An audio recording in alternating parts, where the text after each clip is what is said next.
which we also call omatsuri, and these are kind of like a hallmark item of summer vacation. There's usually more than one in your area, so you can attend them at numerous times. The easiest thing to kind of compare them to are like county fairs in America, which most people don't even know anything about these days, which is sad because they're so much fun.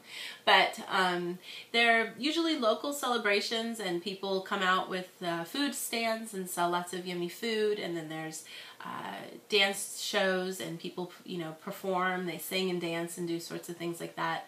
And depending on the kind of festival, there might also be sort of like a parade, but more like a kind of walking presentation, like with, in Nagasaki, for example, a really common one is like a Chinese kind of themed dragon chasing a little golden ball. So everybody will be holding that with sticks and kind of make it walk down the street. People doing big drums, taiko, those kinds of things are really common, of course.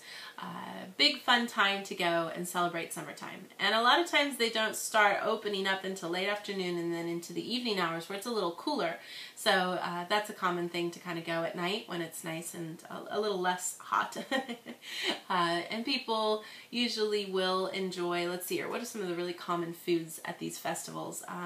Real common thing is yakitori, which is like a shish kebab of meat. You can find that in chicken, pork, squid, all sorts of different things you can buy that are like that. That's a really common thing, kind of like the drumstick that you might eat at a fair in the States. Another thing is candy-coated fruits, not like caramel apples necessarily, but the kind of harder red candy apples that you might see. They do that, but with smaller apples and grapes and other kinds of fruits too. So that's a common thing. Also, French fries, of course, hot dogs, cotton candy, really common, and then kakigori, which is like a snow cone. But in the States, when we have a snow cone, you just take the shaved ice and they make it into a ball and then put it on top. This is served, kakigori is more like kind of like a Slurpee or a slushy, but without a lot of sauce in it. It's just the ice, and then they pour sauce on top, just like a snow cone, and then maybe some condensed milk on top to kind of sweeten it off.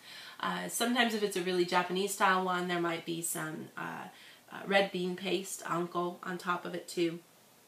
Those are all really common kinds of ways to cool down and also enjoy a sweet treat at these festivals.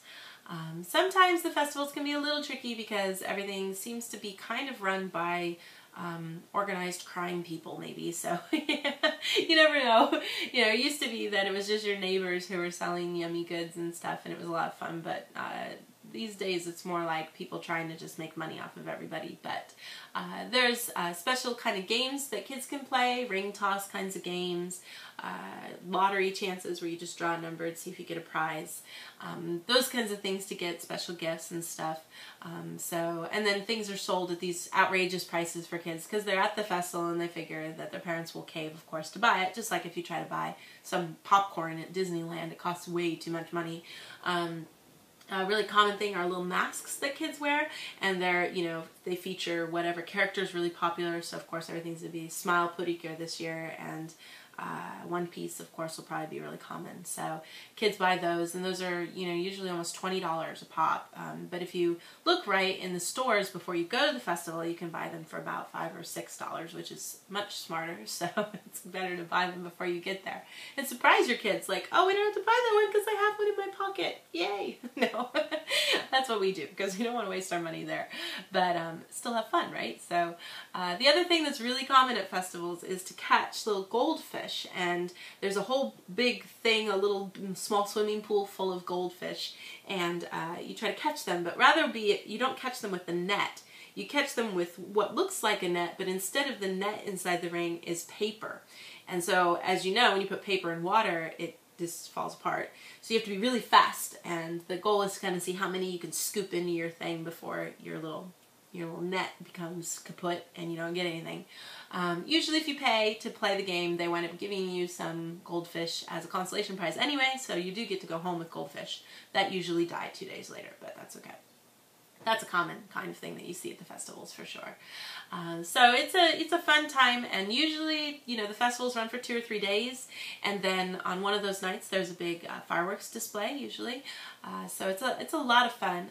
I know we have one coming up here on the weekend, tomorrow actually, and my daughter's school will be performing there. The 3rd and 4th graders will be performing beating on drums and dancing around. So it's a good time to kind of get together with your community and celebrate summer and have a lot of fun too. Also a wonderful time for romance if you're at that age. It's a fun time to, you know, get all dressed up pretty and try to catch somebody's eyes. So it's a very fun kind of great time. I think it really symbolizes Japanese summer for me. So I always love going to festivals.